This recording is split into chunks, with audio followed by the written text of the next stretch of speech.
The NorthSEE project is about the North Sea. It's a hugely busy environment, lots of maritime activities happening, and it's a marine ecosystem at the same time. It's a marine environment, so you have to manage it really well, both the maritime activities and the marine ecosystem. And that's what the NorthSEE project is all about. It started in 2016, so it's been 5 years, under the leadership of BSH, the German Federal Maritime and Hydrographic Agency, and the University of Oldenburg in Germany. Well, we worked on the NorthSEE project, which started in 2016 on coherent maritime spatial plans. The focus was on shipping, energy and environment, and we worked on finding best management options because we know that the sea is a valuable ecosystem, so we need really sustainable management, and that was the main focus of our work. So in the past 15 years, the North Sea region countries have significantly progressed with MSP. However, they only focused on the national context. If we have a look at the German national plan, its first version from 2009 and now its most recent version from this year.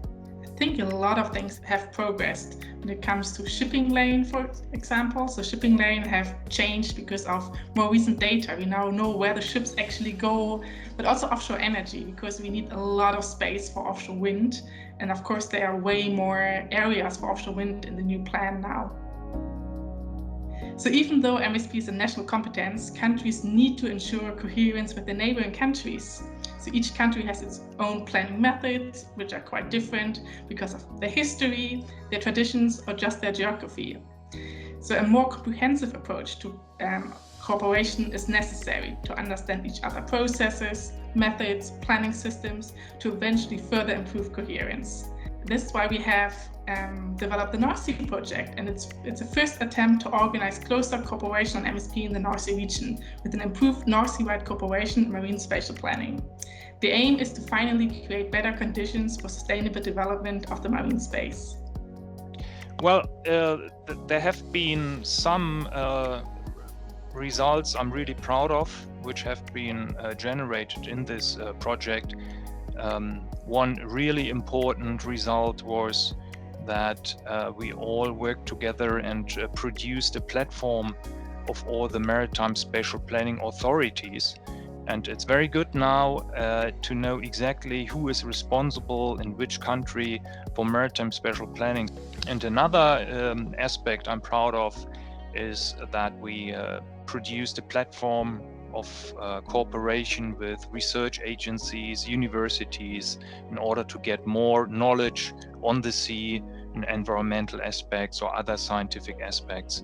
That's really beneficial and one of the biggest outputs of the project. So my personal highlight of the project was the Connecting Seas conference we had February 2019 in Hamburg, where more than 250 maritime spatial planners from the Baltic Sea and the North Sea met and discussed how to go on with maritime spatial planning, and this was enormous success.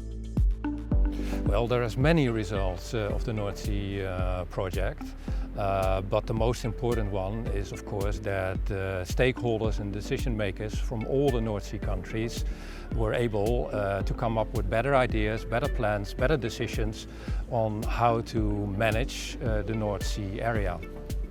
I'm very proud about the North Sea results because during the project we developed science-based planning solutions and integrated methods for the benefit of all human activities and also the marine ecosystem. You can see this, for example, in our energy reports, shipping reports, and also the environmental analysis we did. For example, we analyzed the current situations within the project and the future needs of the different sectors in the North Sea. Additionally, we also developed various scientific methods, tools, approaches, and also scientific papers at the interface between science and also the implementation in national authorities. Well, a good example, of course, is the MSP Challenge, so the Maritime Spatial Planning Challenge Simulation Platform. That is something that we have contributed to. And in a nutshell, it is like a game where decision makers and stakeholders can collaborate together to draw their plans and to see the consequences of their plans into the future. And of course that contributes to a lot of the communication and also the learning of these stakeholders. Well, we had many exciting game sessions in Texel, Hamburg, Aberdeen and Malmo.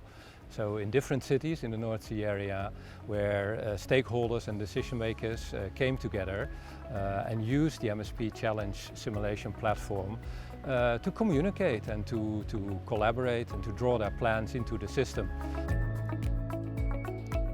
So by the end of the NorthSEE project, we really felt like it was time to train the trainers, to make sure that other people than ourselves can actually use and apply the MSP Challenge simulation platform. So we held a workshop to train new trainers of MSP Challenge using MSP Challenge, and hopefully these trainers will actually apply the MSP Challenge simulation platform both within actual maritime spatial planning processes and in higher education. I really hope that the NorthSEE project and future projects about MSP will continue to focus on collaboration in the different sea regions, the North Sea region as an example, and that the NorthSEE project will have proven invaluable in offering a platform for that. And I also very much hope that we can continue with the MSP Challenge simulation platform, applying it to different sea basins all over the world, so that other communities, public and private organizations, governments, stakeholders can use simulations and gaming to really understand what the consequences could be of different maritime spatial planning options in their sea region.